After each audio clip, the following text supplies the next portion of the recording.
l'intitulé de cette intervention est un petit peu flou.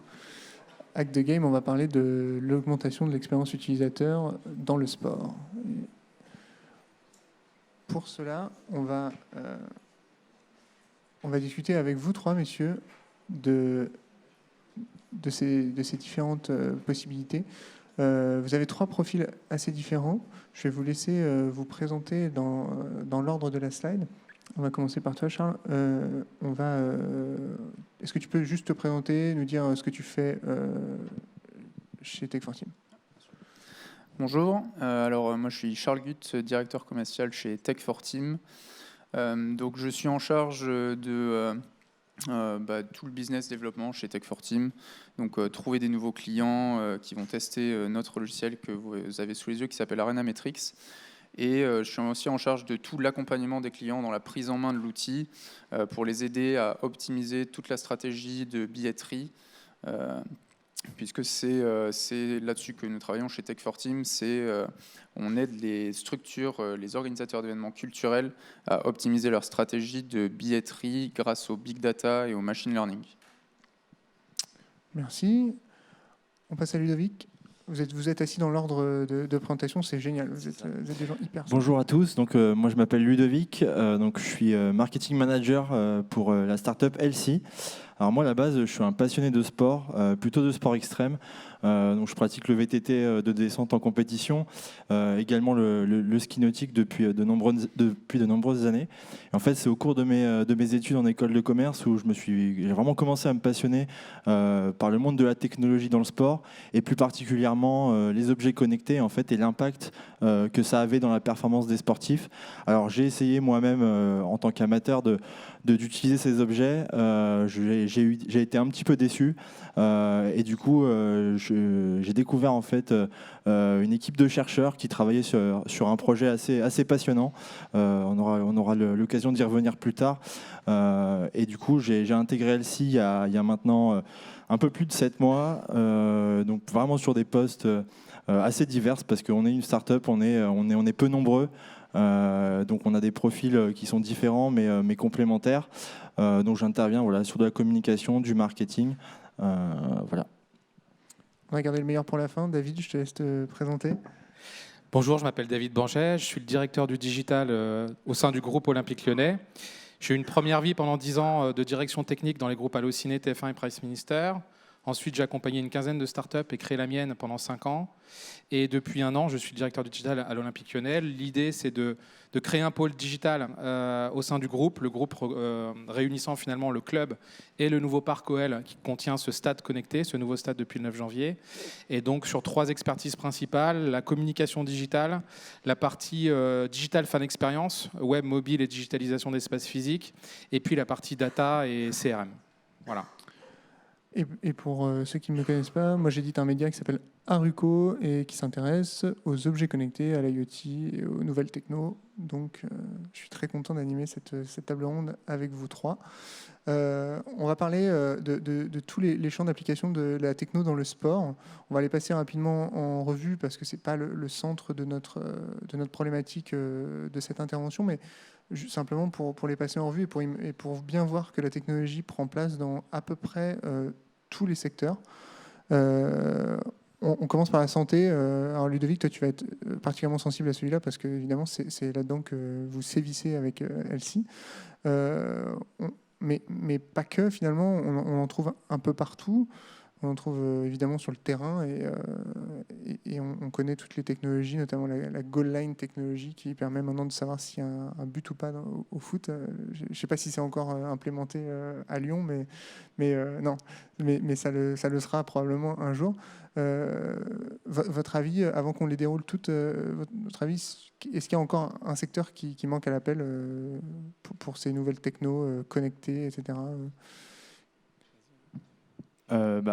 S'il y a quelque chose qui manque, je pense qu'aujourd'hui, il y a un panel de solutions dans le domaine notamment de la santé.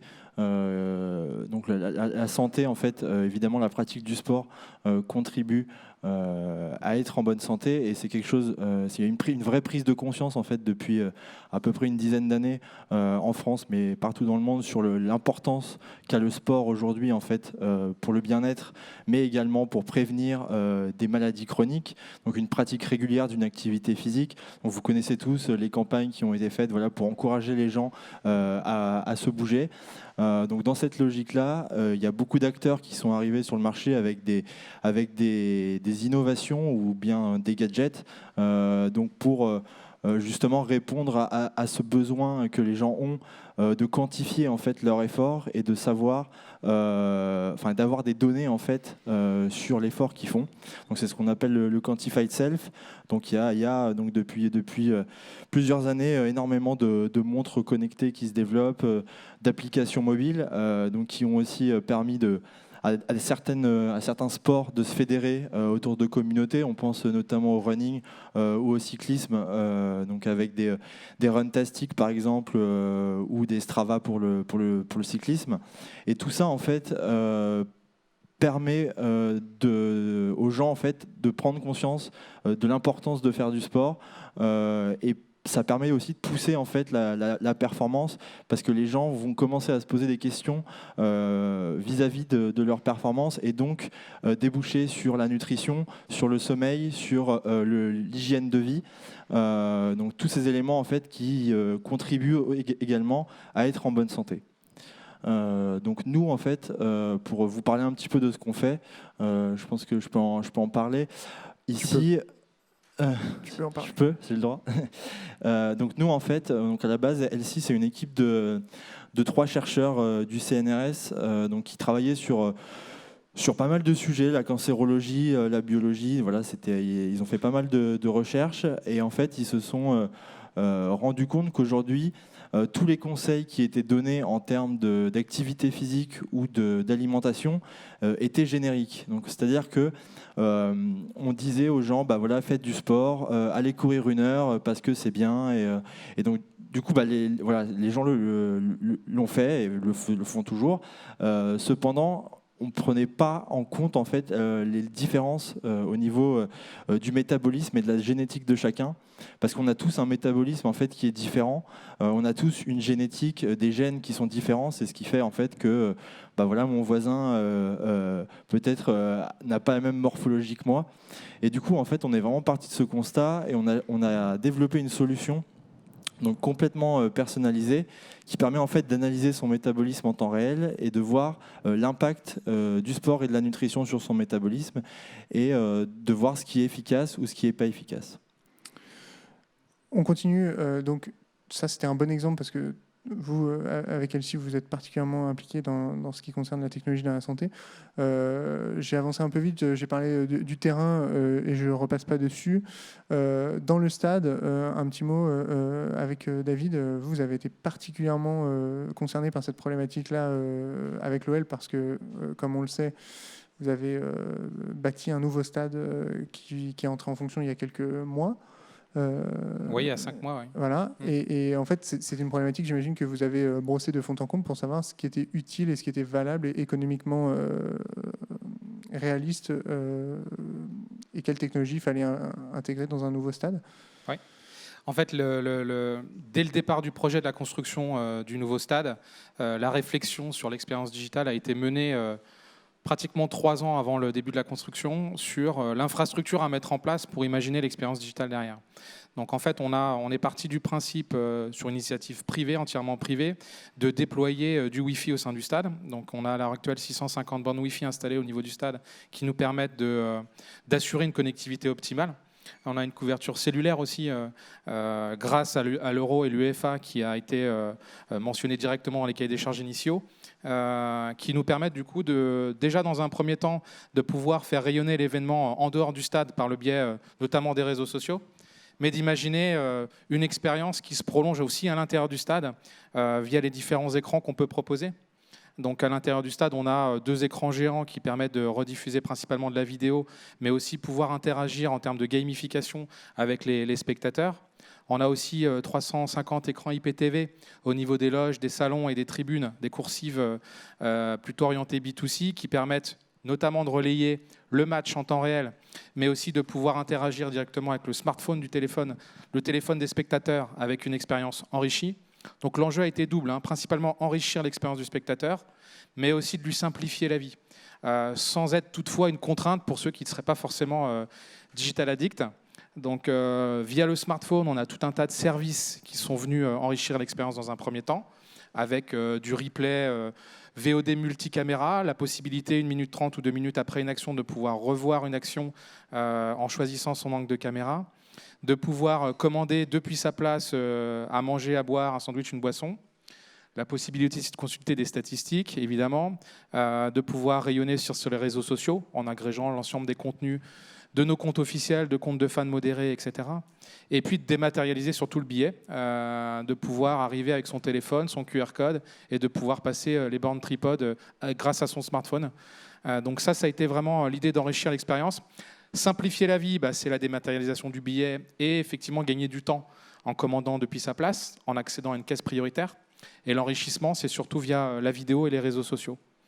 Et ensuite, sur la partie digitale, il y a aussi notre carte de fidélité, qui est une carte physique qui permet de pouvoir profiter de l'ensemble de nos buvettes et de notre merchandising de façon à être enrôlé dans un programme de fidélité et de valoriser finalement tous les actes d'achat et les actes comportementaux aussi, que ce soit au niveau des achats ou même au niveau des implications qu'on a dans l'application mobile, qui se transforment en avantage OL.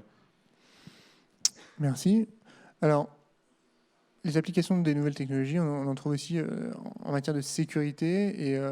Et pour le coup, j'en ai trouvé quelques-unes. Il y en a qui concernent vraiment au-delà même de la santé et du quantified self, qui concerne vraiment l'intégrité physique des athlètes. Et on sait que de plus en plus d'athlètes, en tout cas on en entend de plus en plus parler, sont victimes d'accidents suite à des chocs, à des choses comme ça. Et donc on trouve de plus en plus de nouvelles technos, et souvent ce sont des objets connectés d'ailleurs, qui servent à protéger les athlètes. Là j'en ai affiché un, mais évidemment il y en a beaucoup. On pense aussi à, tu disais Ludovic que tu pratiquais beaucoup de sport extrême. J'imagine que tu connais Captures, qui est cette espèce de petite balise qui permet de partir faire du sport extrême tout seul. J'ai découvert ça récemment sur Kickstarter. Je ne sais pas si vous avez entendu parler de Capture. En fait, c'est une start-up qui est à Toulouse, dans la IoT Valley, et en fait qui a développé un petit capteur qui permet d'avoir une balise GPS en fait, et pour les gens qui partent en haute montagne, donc faire des treks ou des randos, d'être géolocalisé en fait en temps réel par la famille pour savoir si tout se passe bien. On peut également émettre des notifications, voilà, et des choses comme ça, et rassurer ses proches globalement, même quand on part pratiquer seul. Parce que c'est vrai que moi, pour avoir fait quelques trips à vélo notamment, c'est vrai que quand vous partez et que vous êtes un peu perdu au milieu de nulle part et que vous n'avez aucun moyen, parce qu'il n'y a pas de connexion internet ou de connexion mobile, de dire s'il y a un problème, je suis là à tel endroit. J'ai pas encore fait des expéditions comme on a entendu tout à l'heure sur la scène là-bas pendant 120 jours dans le désert, mais en tout cas il y a des objets comme ça qui permettent de vraiment sécuriser les athlètes. Et également j'ai rencontré une start-up qui est assez intéressante, qui travaille aussi sur toute la partie génétique en fait, et qui fait des tests génétiques des athlètes, et qui permet en fait de déceler des anomalies au niveau des gènes sur certains muscles, etc. Et du coup de vraiment prévenir en fait les risques de blessures. Donc c'est des tests qui peuvent être faits assez simplement, assez facilement. Donc il y a vraiment pas mal de startups qui essayent d'innover dans ce domaine-là, et que ça soit accessible aussi alors bien sûr pour les athlètes de haut niveau, mais pour les sportifs amateurs aussi. Tout à fait. On va évidemment pas pouvoir échapper au sujet de la télévision, parce que la télévision représente des enjeux importants pour le sport professionnel, le sport de haut niveau. Du coup, David, tu pourras nous en dire un mot éventuellement. Les nouvelles technos, elles servent aussi à augmenter l'expérience du téléspectateur. Et une question que je te poserai ensuite, c'est un petit peu comment on arrive à la fois à augmenter l'expérience utilisateur derrière sa télé et en même temps à l'encourager à venir de plus en plus au stade, parce que j'imagine que c'est aussi un enjeu économique important pour un club pro. Et c'est peut-être quelque chose qui vous a animé, où est le trade-off entre ajouter des nouvelles technos et permettre une expérience utilisateur enrichie devant sa télé, et en même temps encourager les gens à venir et à se déplacer au stade? Effectivement, alors déjà notre principal concurrent c'est la télévision, bien évidemment. Donc c'est évidemment pas les autres stades. Justement, on a plutôt des échanges avec les autres clubs pour justement se donner des bons conseils sur l'organisation interne et sur la digitalisation des espaces physiques. En revanche, avec la télévision, c'est assez compliqué. En fait, on a d'un côté des deals commerciaux avec certaines chaînes pour la rediffusion de nos matchs, qui fait vivre une bonne partie des équipes. Et puis de l'autre, de pouvoir finalement attirer les gens au sein de notre stade, notre nouveau stade connecté, qui est plus qu'un stade d'ailleurs, qui est un parc olympique lyonnais, qui est constitué de 45 hectares, qui justement, l'idée, c'est d'attirer les gens un petit peu en amont des matchs. Donc c'est ce que tu disais juste avant, comment faire venir les gens. Donc pas forcément juste pour venir pour un match, mais d'essayer de se rapprocher petit à petit d'une expérience à l'américaine, où on viendrait en début d'après-midi profiter d'un centre de loisirs qui sera lancé d'ici 2018, de pouvoir se restaurer, de pouvoir se balader dans les boutiques, évidemment consommer, mais puis ensuite progressivement se rendre au stade, pouvoir encore à nouveau boire un coup au stade et profiter de l'expérience. Donc ça, c'est vraiment l'idée d'attirer de plus en plus... dans un premier temps aussi d'un public plus féminin. On accueille les féminines, qui fait partie des meilleures équipes d'Europe. On a organisé 2 matchs des féminines qui ont rassemblé... le deuxième match a rassemblé 25 000 spectateurs. Donc l'idée, c'est d'attirer plus le public féminin et aussi les familles. Donc dans un aspect de communication autour de la sécurité dans les stades, parce que les familles ne viennent pas forcément tout le temps au stade à cause de l'aspect sécuritaire. Donc nous aussi, on a un axe de communication orienté. Le nouveau stade aussi a l'équipement nécessaire pour rassurer les gens. Et puis sur l'expérience digitale, je dirais que c'est le prolongement d'une expérience avant stade et après stade. Et quand on est là devant la télévision, l'application que nous, on a conçue, elle est vraiment dédiée au Parc OL, le soir de match. En revanche, on est en train de réfléchir sur une appli qui serait plus orientée au niveau du club et second écran, qui viendrait prolonger l'expérience en mobilité, en dehors du stade, ou éventuellement devant sa télévision. Ok, on va en reparler un petit peu plus tard de ces différents points. On termine par un exemple que je voulais vous donner. C'est presque l'exemple ultime. Si certains ont entendu parler du casque HoloLens que prépare Microsoft, voilà une des applications qu'ils imaginent avoir de la valeur dans quelques années. C'est tout simplement la possibilité de voir entrer les joueurs par la porte de sa salle de bain avant qu'ils rentrent physiquement au travers de la télé sur le terrain, et de pouvoir les voir en taille réelle, etc. C'est juste avec un casque qui mixe de la réalité augmentée, de la réalité virtuelle. C'est ni totalement l'un, ni totalement l'autre. C'est quelque chose qui est assez mixé. C'est quelque chose qui vous semble réaliste, Charles? Ça te semble réaliste pour le marché du sport? C'est réaliste, oui, certes. Après, comme disait David, il y a toute la partie, et c'est ça qui va se développer dans le futur, toute la partie en amont et en aval des matchs, qui va permettre aux utilisateurs non pas seulement d'avoir une expérience sportive, mais d'avoir une vraie expérience autour justement d'uniquement le fait d'avoir un match. C'est un petit peu effectivement l'expérience à l'américaine, où là c'est carrément pendant le match que l'expérience se passe, puisque les spectateurs viennent longtemps à l'avance, repartent longtemps après les matchs, mais c'est même pendant les matchs que les spectateurs prennent des longues pauses. Et c'est vraiment là la différence entre le système américain et le système français, où dans le système américain, les spectateurs vont vraiment avoir une expérience même pendant l'événement sportif.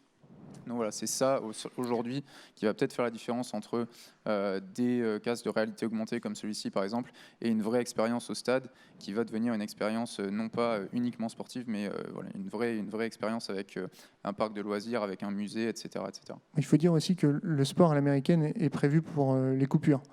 Les coupures pub et les coupures boissons, sandwich, etc. Donc ça s'y prête un peu plus. On revient sur les questions de santé. En 2 mots, Ludovic, est-ce que tu peux nous parler de la manière, tu nous as parlé de ton produit, mais tu ne l'as pas montré, et je sais que tu l'as quelque part. Tu tu l'as préparé. Et est-ce que tu peux nous expliquer concrètement de quelle manière tu enrichis l'expérience sportive, enfin en tout cas ton produit le fait, tout en garantissant quelque part la sécurité ou la santé, en tout cas l'intégrité de santé des utilisateurs? Donc nous en fait, donc le LC à la base donc vient du monde de la recherche, du monde médical. Donc on a vraiment voulu appliquer cette expertise en fait et la proposer une expérience au grand public pour vraiment en fait trouver des choses qui vont leur correspondre par rapport à leur spécificité au niveau de leur métabolisme. Donc en fait l'objet qu'on a développé donc c'est un petit boîtier donc, que j'ai dans ma poche que j'ai amené donc qui ressemble à ça en fait. Donc c'est un petit boîtier qui permet d'analyser en fait une petite goutte de sang qu'on vient prélever sur le bout du doigt à la manière d'un diabétique. Donc là je vous fais la démonstration. Donc on vient presser la partie piqueur et ensuite on va analyser en fait directement dans ce boîtier des biomarqueurs qu'on a développés en laboratoire à l'INSERM notamment et avec des laboratoires à Paris. Et donc le biomarqueur qu'on a choisi d'analyser dans un premier temps, c'est un biomarqueur de la perte de poids. Donc en fait ce biomarqueur va nous permettre de regarder dans le sang la quantité de graisse que vous avez dégradée après avoir couru 1 heure par exemple ou après avoir pris un repas.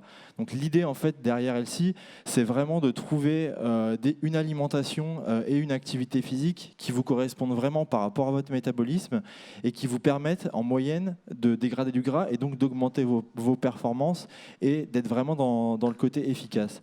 L'idée c'est aussi de pouvoir proposer aux gens en fait sur l'application mobile donc un suivi de leur performance au niveau de la perte de poids.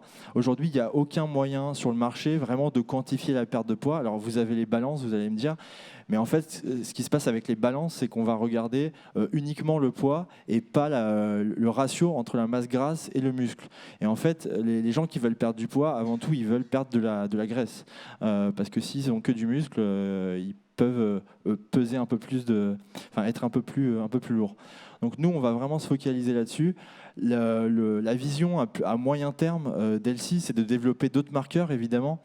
On a choisi de se développer premièrement sur la perte de poids parce que c'est un marché qui est conséquent, parce qu'il y a des acteurs qui sont en place, qui sont quand même peu innovants et souvent qui vendent un petit peu des régimes miracles. Donc nous, on veut vraiment arriver en proposant un produit qui est très fiable et qui permette simplement de savoir si ce qu'on fait est efficace. On connaît tous des gens dans notre entourage qui vont faire du sport parce qu'il faut faire du sport et parce qu'il faut aller à la salle, etc. Mais ils ne savent pas si réellement c'est efficace pour eux. Et au bout d'un moment, forcément, si ce n'est pas des sportifs passionnés, ils vont se démotiver, ils vont arrêter le sport et ils vont reprendre leur hygiène de vie d'avant. Et c'est pareil pour l'alimentation. Donc la vision à moyen terme d'Elsi, c'est aussi de prévenir certaines maladies. Donc ça, de déceler en fait grâce à une petite piqûre qu'on peut faire soi-même chez soi en quelques secondes, de déceler des potentielles maladies chroniques et du coup être vraiment dans la prévention. Donc l'objectif c'est vraiment de tendre vers une médecine préventive où en fait les utilisateurs vont eux-mêmes faire leurs propres analyses et du coup voir déceler en fait des petits signes, des petits signaux, des petites alertes et du coup corriger eux-mêmes s'ils sont en mesure de le faire directement via notre application et les recommandations qu'on leur propose, ou bien consulter un spécialiste, donc en l'occurrence pour la perte de poids, un coach sportif, un nutritionniste, un diététicien. L'idée c'est vraiment aussi que cet objet soit un outil en fait pour les professionnels, pour leur aider à avoir un meilleur suivi des patients, parce qu'aujourd'hui si vous allez voir un nutritionniste, il va vous faire un plan de nutrition pour 3 semaines, 1 mois, mais il ne va pas pouvoir ajuster en fait en fonction des résultats que vous avez obtenus. Donc c'est vraiment être dans ce côté instantané et chercher l'efficacité. Merci. Vous, j'imagine à l'OL aussi que ce suivi-là, il se fait par toute une équipe qui entoure les sportifs et les sportives, parce que c'est un facteur important de la performance. De toute l'entreprise finalement, parce que les résultats sportifs comptent et puis en plus des résultats sportifs il y a toute l'implication économique qui tourne autour. Si on regarde, j'ai regardé un petit peu en me documentant pour préparer cette conférence, je crois que les 20 clubs qui sont les mieux classés À l'UEFA, ils ont quasiment tous, sauf le PSG, ils sont tous propriétaires de leur stade en fait. Donc c'est tous des entreprises qui sont à la fois équilibrées sur le terrain et sous la forme de l'infrastructure ou en tout cas des équipements de l'entreprise. Ça devient votre cas à cet instant. Qu'est-ce que ça change dans votre trajectoire en tant qu'entreprise et sur le plan extra-sportif pour le coup? Alors effectivement, le lancement de ce nouveau parc OL et ce stade connecté, c'est justement l'idée d'un nouveau business model pour l'Olympique Lyonnais. C'est plus l'Olympique Lyonnais, c'est le groupe Olympique Lyonnais. Donc c'est l'idée d'avoir un modèle économique qui ne repose pas exclusivement sur les résultats sportifs, même si pendant encore quelques années, on sera hyper dépendant du résultat sportif. On est à peu près 350 au sein du groupe, dont une centaine qui s'occupent du sportif. Effectivement, au sein du sportif, il y a une équipe dédiée à la santé des joueurs, à l'entraînement des joueurs, etc. Nous, on est là, on est tributaire évidemment des résultats pour le moment du sportif, mais le parc OL a l'ambition justement d'attirer plus de public B2B, justement en accueillant 365 jours dans l'année du B2B pour des séminaires, du B2C pour du centre de loisirs, et puis là on le voit là sur l'écran, la possibilité finalement d'avoir des espaces réceptifs et des places VIP pour accueillir toutes ces personnes en dehors des soirs de match. Et ensuite, on a aussi pour l'accueil du B2B, on a d'ici 2018 des immeubles de bureaux, un hôtel, ce que nous on appelle un business center. Et puis pour le B2C, un musée qui est en cours de constitution où le digital prend toute sa place aussi pour le côté immersif, comment je fais revenir une personne dans un musée en contextualisant finalement sa visite, et le digital peut aider à cela. On parlait aussi tout à l'heure des HoloLens que j'ai pu avoir le privilège de tester à Madrid, parce qu'on est partenaire du Sport Innovation Center à Madrid. L'idée étant de se dire, quand nous, on fait des visites de stade, en B2C ou en B2B d'ailleurs, l'idée de pouvoir se projeter jour de match. On visite le stade, mais quand on arrive sur la pelouse, il n'y a pas forcément de match en cours, donc avec des lunettes de pouvoir se projeter. Et puis, ce type d'outil nous permet aussi d'être une aide à la vente en B2B. Quand on vend des loges, on a 105 loges. Les loges sont dans une configuration X. L'idée de ces loges, c'est de pouvoir personnaliser ces loges. Donc l'idée de pouvoir être dans un environnement immersif et de pouvoir se projeter dans des configurations différentes de loges et pouvoir arriver sur sa tribune et pouvoir profiter d'un match en conditions réelles. Donc les nouvelles technologies sont là aussi pour être une aide à la vente, pour aussi accueillir le public en dehors des jours de match également. Alors, je ne sais pas si tu es familier de ce que fait Natural Grass. Oui. C'est un sujet intéressant. Je ne sais pas si tu veux en dire deux mots. Je te laisse expliquer ce que c'est, parce que c'est un sujet qui a fait école dans le monde du foot. C'est né du fait qu'en fait, on s'est aperçu qu'un stade de foot, ça ne pouvait pas vivre uniquement de l'organisation de matchs de foot, et qu'une saison de foot, ça ne permettait pas de rentabiliser un équipement qui coûte le prix d'un stade de foot, et que donc nécessairement il fallait organiser autre chose. Et en même temps, il y a beaucoup de managers qui refusent qu'il se passe quoi que ce soit d'autre dans le stade parce que ça abîme la pelouse. Ouais. Et on pense à notre cher Arsène Wenger notamment, qui est très méticuleux sur la pelouse du stade d'Arsenal. Et donc, c'est Monsieur Picard, si ma mémoire est bonne, qui a inventé une pelouse hybride. Et il a mis justement la technologie au service de cette question-là, qui est de faire une pelouse qui résiste aux manifestations. Tu connais ce sujet-là ? Effectivement, nous, on a fait le choix, et de plus en plus, les clubs de Ligue 1 ont de plus en plus une pelouse hybride. L'idée de la pelouse hybride, c'était de pouvoir aussi accueillir d'autres types d'événements. Ce qu'on a fait depuis le 9 janvier, on a accueilli 2 finales de rugby, Champions Club et Challenge Cup. Donc, on sait ce que c'est d'avoir une pelouse résistante. Et puis, l'idée aussi de pouvoir accueillir d'autres types d'événements, parce qu'on a accueilli 2 concerts. On accueille Rihanna aussi en juillet, et puis le hockey sur glace en décembre. Donc l'idée de la pelouse hybride, ça a été bien ça, c'est d'avoir une constitution de terre différente qui permet d'avoir une solidité, une rigidité compacte de la pelouse, qui fait qu'elle s'arrache beaucoup moins facilement. Et puis on a gonflé aussi les équipes qui s'occupent de la pelouse, même si on n'a pas encore la qualification de celui qui s'occupe de la pelouse du PSG. Mais en l'occurrence, ça a été l'idée. On a vécu aussi donc les 2 finales de rugby, on a l'Euro en ce moment. La pelouse a tenu le choc, donc c'est déjà pour nous un gros gros enjeu d'avoir passé cette épreuve-là. Et l'idée aussi de la pelouse hybride, c'est de pouvoir la renouveler régulièrement en fonction des saisons et des événements qui vont se produire au Parc OL par la suite. Alors, au Parc OL, il y a aussi toute la problématique autour du paiement, de la transaction, de la livraison à la place, etc. C'était des demandes que vous voyez émerger depuis quelques années à Gerland et qui ne pouvaient pas être satisfaites dans la configuration du stade précédent. Il y avait un gros défi déjà à Gerland, c'était de pouvoir, à la mi-temps, ne pas avoir à choisir entre je vais aux toilettes ou je vais manger. Et puis en termes de buvette, on proposait pratiquement rien à Gerland. C'était plutôt de la buvette sauvage à l'extérieur du stade, donc de manière un peu désorganisée et pas forcément de qualité. L'idée a été de se dire, à l'intérieur du stade, déjà nous-mêmes, nous allons proposer des buvettes. Donc on a 300 caisses buvettes à l'intérieur du stade. Et puis pour pouvoir gagner du temps, les spectateurs qui sont équipés d'un smartphone peuvent gagner du temps déjà en mobilité.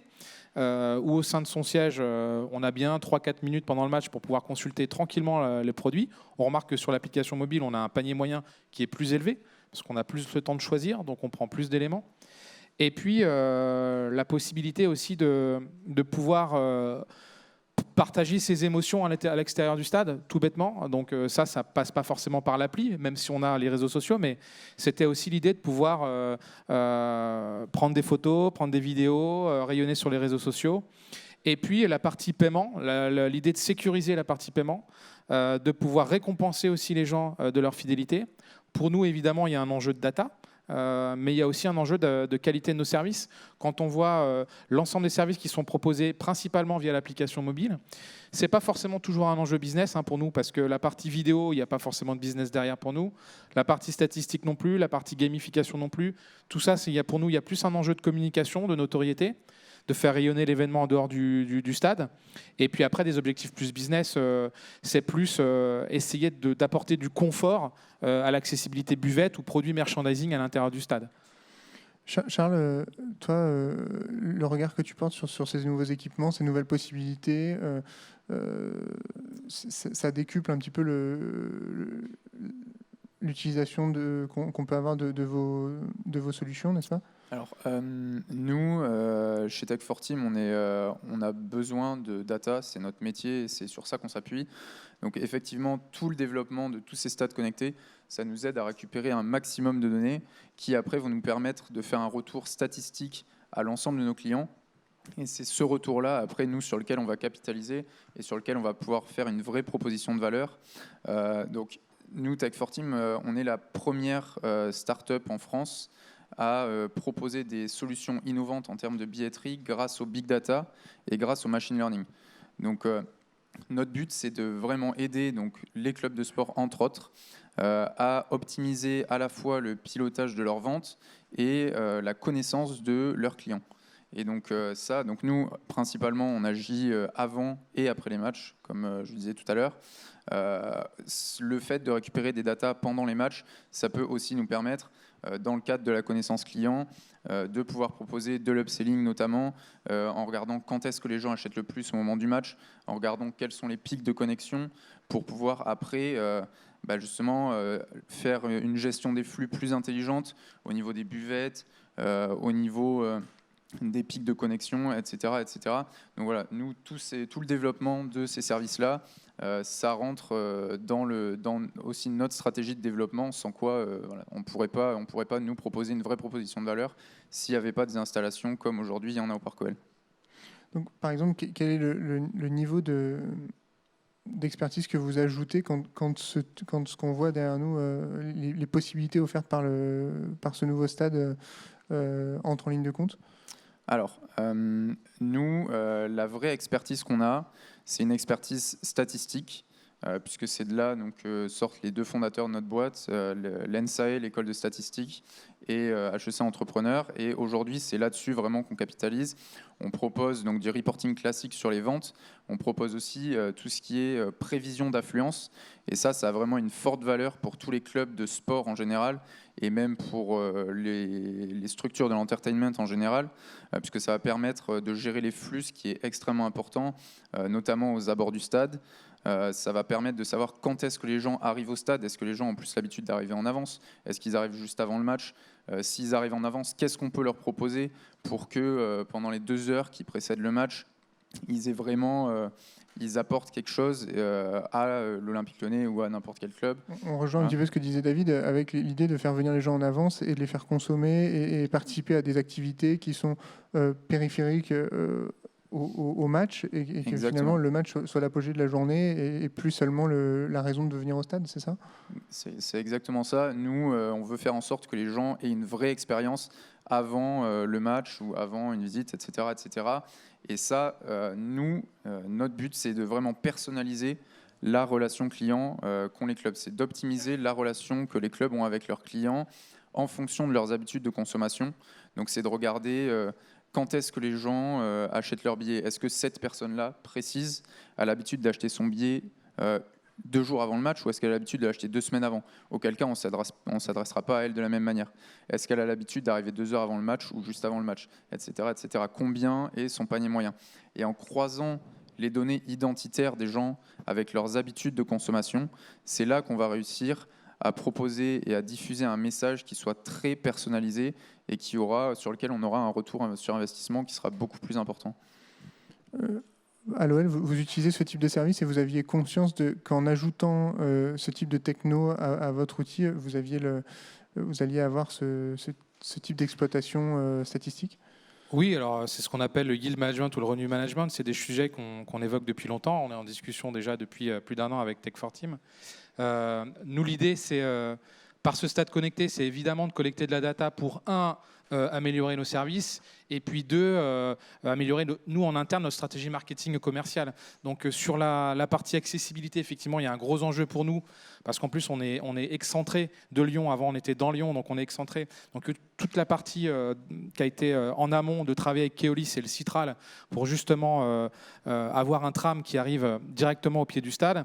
Et puis ensuite, on est les seuls à le proposer, mais d'avoir une billetterie couplée, c'est-à-dire qu'on va acheter un billet de match, mais aussi on va déclarer son mode de transport. Donc nous, on affecte des jauges en fonction des modes de transport. Donc on va se dire, bah voilà, on a 16 000 places de parking, on a 6 000 places allouées au tram, on a en mode doux, on est capable d'accueillir tant de vélos, tant de scooters, etc. Et les gens, dans leur process d'achat de billets, c'est déclaratif pour la plupart des transports, sauf pour des parkings qui seraient payants.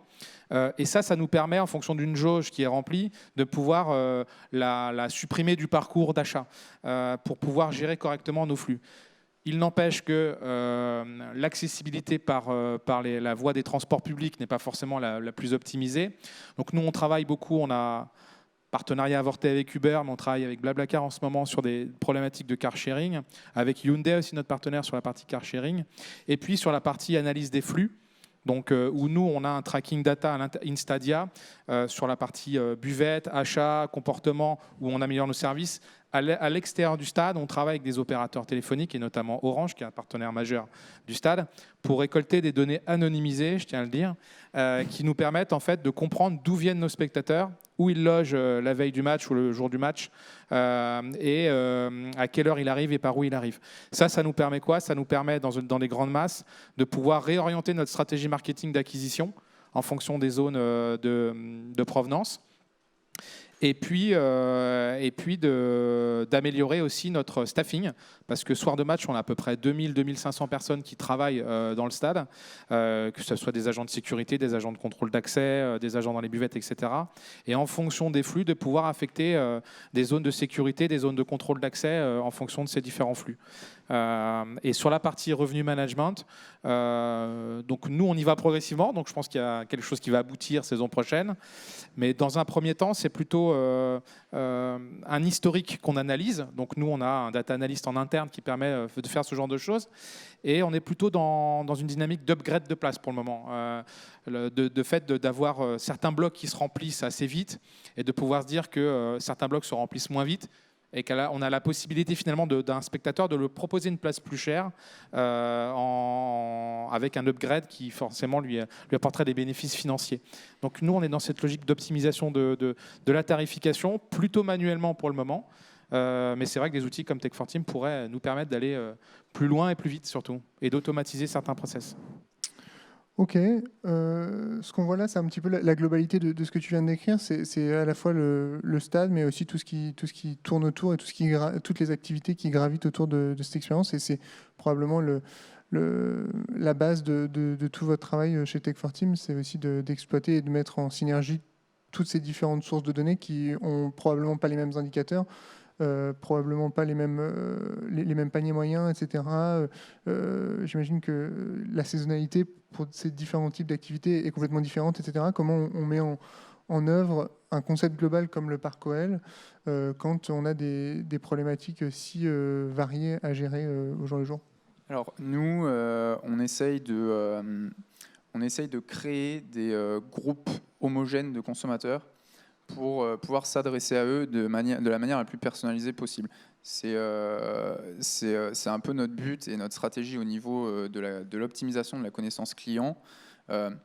Aujourd'hui, un club qui envoie une newsletter, il envoie une newsletter à l'ensemble de ses clients ou à tous les hommes ou à toutes les femmes. Typiquement, la même newsletter à tout le monde et il a un retour qui est souvent faible. Nous, ce qu'on a envie de faire, c'est de faire en sorte que ces newsletters elles aient un vrai retour sur investissement. Et pour ça, il faut savoir à qui on s'adresse quand on envoie ces newsletters. Donc pour savoir à qui on s'adresse, on crée des petits groupes de consommateurs qui ont les mêmes habitudes de consommation. Donc je prends un exemple. Là, aujourd'hui, pour l'ensemble des clubs, on est au début de la période d'abonnement, plus ou moins. Donc à qui je dois m'adresser aujourd'hui pour essayer d'avoir de plus en plus d'abonnés pour l'année prochaine? Qui est-ce que je dois cibler en premier? Donc aujourd'hui, nous, ce qu'on propose chez Tech4Team, c'est de connaître l'ensemble des gens, par exemple, qui sont venus cette année et qui sont venus l'année dernière voir plus de 7-8 matchs et qui n'étaient pas abonnés. Et eux, on va savoir que c'est à eux qu'il faut s'adresser. On peut aussi croiser ça, donc ça, c'est des données de consommation qui vont être croisées avec des données identitaires. Typiquement, si ces gens habitent dans un rayon de 50 km, c'est encore plus des cibles privilégiées pour un potentiel abonnement. Et le fait de créer tous ces petits groupes de personnes qui consomment de la même manière, ça va permettre aux clubs et aux infrastructures culturelles de manière générale d'avoir un retour sur investissement qui est beaucoup plus important. Merci. Si on devait imaginer, ou qu'on devait en tout cas faire des souhaits pour ce que va apporter à l'avenir la technologie à vos différents métiers, vous miseriez sur quoi? Qu'est-ce que vous espérez encore que la technologie apportera sur les différents sujets que vous traitez au quotidien? Moi, je pense qu'il y a un mot qui revient de toute façon dans tous les secteurs, c'est la personnalisation de l'expérience. Et aussi, nous, dans notre domaine, dans le côté santé, c'est la personnalisation. Parce qu'aujourd'hui, on a tous des motivations, des hobbies, des envies qui sont différentes. Et les marques, les entreprises se doivent d'y répondre. Les consommateurs sont de jour en jour de plus en plus exigeants. Donc il faut vraiment tendre vers quelque chose qui leur corresponde et qui se sentent vraiment inclus en fait dans le processus avec l'entreprise et pas une personne parmi tant d'autres. Donc je pense que la personnalisation est vraiment importante. On parlait d'expérience client, expérience utilisateur. Et je pense que les marques l'ont bien compris. On a vu par exemple pour ce qui est application mobile, des marques se rapprocher d'applications communautaires. On peut citer par exemple Adidas qui a racheté Runtastic pour 220 millions de dollars ou Under Armour qui a racheté MyFitnessPal qui est une application mobile de nutrition où en fait les gens rentrent ce qu'ils ont consommé, ce qu'ils ont mangé, etc. Donc ça c'est assez intéressant de voir que les marques équipementiers s'y sont intéressés et ont racheté ces entreprises, évidemment parce qu'elles ont des données qui coûtent très cher et qui sont très intéressantes et qui leur permettent du coup de personnaliser les produits en fonction des habitudes de consommation, en fonction des préférences, sachant que les données qu'ils ont sur ces applications-là généralement sont des données déclaratives, donc les gens rentrent directement sur l'application ce qu'ils ont fait, ce qu'ils aiment, etc. Donc c'est d'autant plus valorisant pour les marques, je pense. Tous les deux, avant qu'on passe aux questions, votre souhait pour la progression des années à venir? Moi, je pense que le développement de toutes ces technologies-là Ça va permettre notamment de libérer du temps de travail aux responsables de tout ce qui est billetterie et tout ce qui est communication et marketing, qui aujourd'hui passent énormément de temps à faire du reporting, qui passent énormément de temps à faire des prévisions d'affluence qui sont pas forcément parfois fiables, parfois moins fiables. Donc voilà, je pense que la technologie va libérer beaucoup de temps pour que ces personnes-là se concentrent vraiment sur leur cœur de métier, qui est la communication et le marketing auprès des clients. Mais côté OL, en fait, j'aurais 3 remarques. La première, c'est déjà nous en interne, c'est vraiment la logique de marketing automation. Donc c'est vraiment adresser le bon message à la bonne personne au bon moment. Donc ça, c'est un enjeu au sein de l'OL. Et on le voyait, on est cross-canal dans l'expérience, mais en interne, sur la pression push marketing, il faut qu'on soit plus pertinent et beaucoup plus automatisé. Après, au niveau de l'expérience spectateur, pour nous, l'idée, c'est d'aller vraiment dans la réalité augmentée. Donc les HoloLens ne sont pas encore sortis et ça va coûter cher au démarrage, mais l'idée, c'est d'y aller, de pouvoir aussi se pencher sur les technologies d'hologramme, donc de pouvoir se dire que sur les matchs à l'extérieur, on peut rediffuser le match en hologramme et accueillir des gens dans le stade. Et puis le troisième, c'est plus au niveau du parc olympique lyonnais. L'idée, c'est vraiment de devenir le leader de l'entertainment en France. Donc l'idée de multiplier finalement ces événements hors foot et de devenir une référence en la matière. Merci à tous les trois. On va proposer au public de poser quelques questions. Je vous avais mis la slide derrière pour vous préparer psychologiquement à lever tous la main. Est-ce qu'il y a des questions dans la salle? Oui, il y a un micro qui arrive juste là. Ouais, c'est bon, salut. Moi, j'aurais une question par rapport au sport électronique, en fait. Ce que vous avez montré, ça m'a vachement fait penser à ce que fait le sport électronique, qui est à la base orienté, voilà, on joue à un jeu vidéo logiciel et qui s'implante à fond dans le monde réel. Là, l'année dernière, ou avant, c'était les All-Stars au Zénith de Paris. C'était une expérience de spectacle qui était géniale et qui est structurellement l'e-sport, fait pour être digitalisé, quoi. Donc du coup, ce que je trouve intéressant, notamment par rapport à l'OL, c'est qu'il y a un truc, le foot qui est plutôt orienté sur le terrain, sentir le gazon et compagnie, vous le digitalisez. L'e-sport se matérialise par toujours plus, on va sur les stades et compagnie. Est-ce qu'on n'est pas, on va pas dire un croisement, mais finalement, ça commence à se croiser de jouer un peu sur le même genre de terrain. Enfin, en fait, je sais pas si vous voyez ce que je veux dire. Qu'en fait, ouais, voilà, c'est peut-être un peu flou, mais... Non, je vois bien. C'est des sujets qui nous préoccupent, l'e-sport. Déjà, on est partenaire d'Electronic Arts, en fait. On fait l'idée aussi du parc, c'est pas forcément, ce que je disais tout à l'heure, d'accueillir uniquement des événements ponctuels. C'est aussi d'accueillir. Alors, on a accueilli à peu près 120 séminaires depuis le début de l'année.